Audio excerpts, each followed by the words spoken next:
So this breach is completely illegitimate. This breach violates an international law. This breach is the breach between Russia and Ukraine, but not between Russia and Russia. So this is a legitimate target. Ukrainian law enforcement agencies, they didn't recognize that that's the thing that they did it. But I hope that this is an act of retaliation or an act how to restore justice. Mm. And An act of retaliation by whom?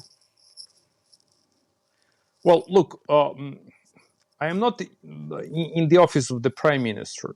Okay, so let me put it bluntly. I strongly believe that these actions have been committed by those who want Ukraine to restore its territorial integrity. Okay, but you won't go any further than that. You don't think it was connected to the Ukraine military? Well, I've seen in the Ukrainian media that Ukrainian media reported that this is the security service of Ukraine. I don't know whether it's true or no, but what I am sure about that this breach has to be completely undermined, collapsed, and damaged. Okay. Because here is the thing: in 2005, in 2001 and 2003, I was the minister. I used to be the minister for economy in Crimea, and at that time, the Russian authorities, they were hell bent to construct this bridge between Ukraine and Crimea, and I strongly opposed this idea as a minister for economy. I was sharply criticized by everyone, starting with the high-ranking Russian officials and then with the local house, local so-called parliament of Crimea. Here, this parliament was presided by the member of the Communist Party. So I know the story about this bridge. This breach boasts a symbolic part of the Putin's so-called empire on the one hand. On the other hand, this breach is a very outstanding and formidable logistic part of Russian military.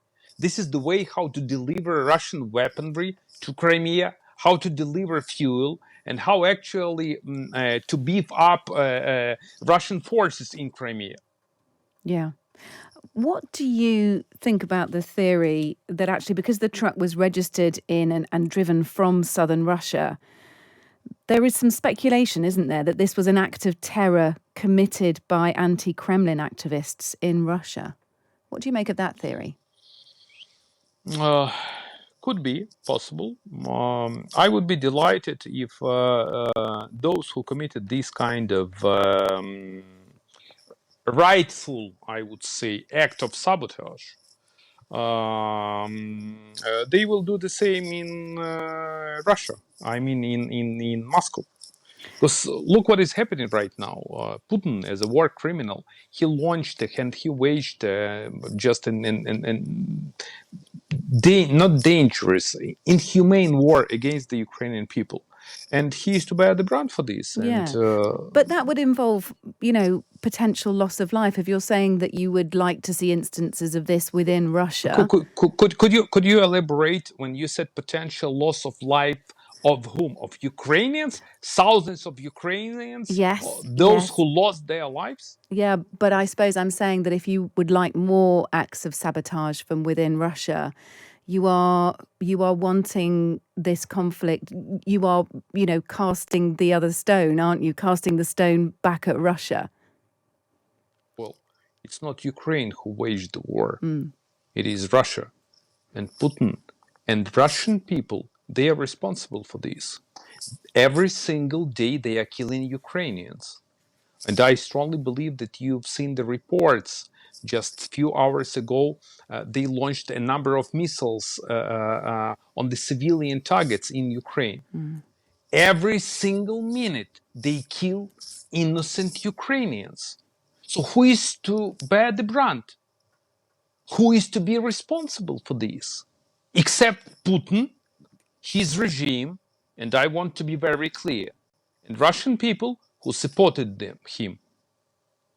Let's talk about the impact on the war now that losing this part of this bridge will have. I should say that Russia, perhaps not unsurprisingly, are playing down the effects of what's happened to the bridge, the attack. They say the bridge is just damaged, it's not destroyed, that there are alternate transport links in place, repairs are already beginning. But from the Ukrainian perspective, what is the significance in terms of the phase of the war that we're at, of this bridge being targeted, the symbolism and the significance of it? Look, we are just focused on the bridge, but let me give you a broader picture of what's happening on the ground. Ukrainian military launched the counteroffensive, and this is a very successful counteroffensive. And we reclaimed thousands, I want to be very clear again, thousands of square miles of Ukrainian territory. And I do commend and I do appreciate the efforts of the United States, United Kingdom, and the entire free world to support Ukraine. Putin started to launch his nuclear threats. And the reason is very clear, because he is losing on the battlefield, and he wants actually to intimidate the entire world with the nukes. Whether he can resort to nukes, I would tell you more yes rather than no. Absolutely. Whether he can resort to ICBMs, I mean strategic nuclear weapon, no. But in terms of tactical nuclear weapon, I believe that he is ready, because this is the only chance for him to save his miserable, life. Yeah, so he's been humiliated by this, Vladimir Putin. It was his 70th birthday, wasn't it, yesterday? And that's what you've been asking about. Yeah. About the symbolism of the bridge. So he has been humiliated. But, here is the thing. There is a huge difference between humiliation, because he did it, I mean, launched the war, waged the war against Ukraine, and the life of innocent Ukrainians that have been lost. And actually, this unjustified war that he waged against Ukraine. So this was his decision.